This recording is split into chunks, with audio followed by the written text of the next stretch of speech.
दोस्तों, मोदी सरकार और गोदी मीडिया देश की आवाम के साथ धोखेबाजी कर रही है। आए दिन नफरत की राजनीति को कैसे परोसा जा रहा है, आप पिछले कई वीडियोस में देख चुके हैं और लगातार देख भी रहे हैं। जी हाँ दोस्तों, और गोदी मीडिया और सरकार का गठजोड़ आवाम को अपने तरीके से उलझाए हुए है। देश के असल मुद्दे अब हर जगह से गायब हो चुके हैं। जी हाँ दोस्तों, सही सुन रहे हैं आप। देश की आवाम के साथ साफ तौर पर धोखा किया जा रहा है, उनसे सच्चाई को छिपाया जा रहा है। अब देश की सीमाओं पर चीन कब्जा कर रहा है और यह खबर गोदी मीडिया ने गायब कर दी है, वो दिखा ही नहीं रही है। वो हिंदू मुसलमान मंदिर मस्जिद में लगी हुई है, बस सिर्फ परोसी जा रही है तो सिर्फ और सिर्फ नफरत, उसके अलावा कुछ नहीं। आज हम आपको ऐसी खबर बताने जा रहे हैं जिसने पूरे देश को शर्मसार कर दिया है। क्या है पूरी खबर, विस्तार से आपको बताते हैं, लेकिन एक अपील है कि इस वीडियो को आप पूरा जरूर देखिएगा। चीनी विमान अब देश में घुस रहे हैं और मोदी सरकार हाथ पर हाथ रखकर बैठी हुई है। गोदी मीडिया ने भी इस खबर को गायब कर दिया है। जी हां दोस्तों, लेकिन हम आपको वो सच्चाई बताएंगे जो शायद आपने भी नहीं देखी होगी। पूरी खबर आपको विस्तार से बताते हैं। एक खबर के मुताबिक लद्दाख एलएसी पर सेना की चौकियों के करीब आया चीनी विमान, भारत ने जताई कड़ी आपत्ति। पूरी खबर में आगे क्या लिखा है वो भी विस्तार से आपको बताते हैं। तनावपूर्ण संबंधों के बीच चीनी सेना ने एक बार फिर से भड़कावे की कार्रवाई को अंजाम दिया है। जी हां दोस्तों, चीन का एक लड़ाकू विमान लद्दाख में एलएसी पर तैनात भारतीय सैनिकों के बेहद करीब आ गया। हालांकि कुछ देर बाद वह वापस लौट गया। यह घटना जून के अंतिम सप्ताह की बताई जा रही है। सेना की ओर से इसका खुलासा करने के बाद अब भारत ने चीन के इस कदम पर कड़ी आपत्ति जताई है। भारतीय वायुसेना ने संभाल लिया मोर्चा। सरकार के शीर्ष सूत्रों ने इंडिया टुडे को बताया कि जून के आखिर सप्ताह में चीन का एक लड़ाकू विमान एलएसी पर तैनात भारतीय सैनिकों के बेहद करीब आ गया था।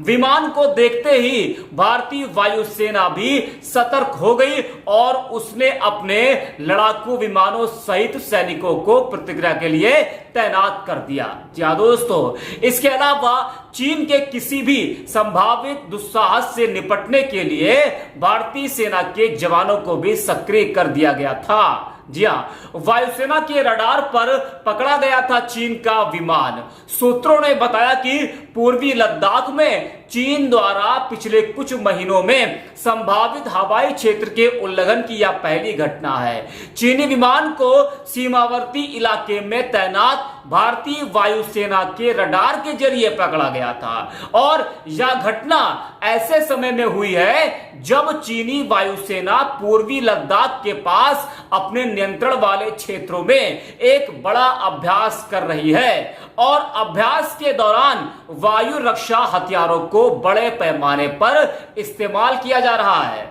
भारत के चीन के समक्ष दर्ज कराई गई आपत्ति। सूत्रों ने बताया कि इस घटना पर भारत ने कड़ी आपत्ति जताई है। इसके अलावा भारतीय पक्ष ने स्थापित मानदंडों के अनुसार चीनी अधिकारियों के सामने इस मुद्दे को उठाया है। जी हां दोस्तों, अधिकारियों ने चीन से भविष्य में ऐसी किसी भी घटना को रोकने के लिए कहा है। अधिकारियों की तरफ से चीन से कहा गया है कि ऐसी घटना दोबारा न करे। वो उसके बाद से चीन ने भारत से लगे सीमावर्ती इलाकों में इस तरह का कोई प्रयास नहीं किया। हालांकि दोस्तों, इसके बाद भी भारतीय सेना इलाके में पूरी तरह से सतर्कता बरत रही है। भारत ने की चीन के बराबर तैनाती। जी हां, चीन के लद्दाख स्थित पैंगोंग झील पर 2 पुलों का निर्माण करने के जवाब में भारत ने जवाबी कार्रवाई की है। भारतीय सेना ने वास्तविक एलएसी पर चीन के बराबर ही सेना की तैनाती कर रखी है।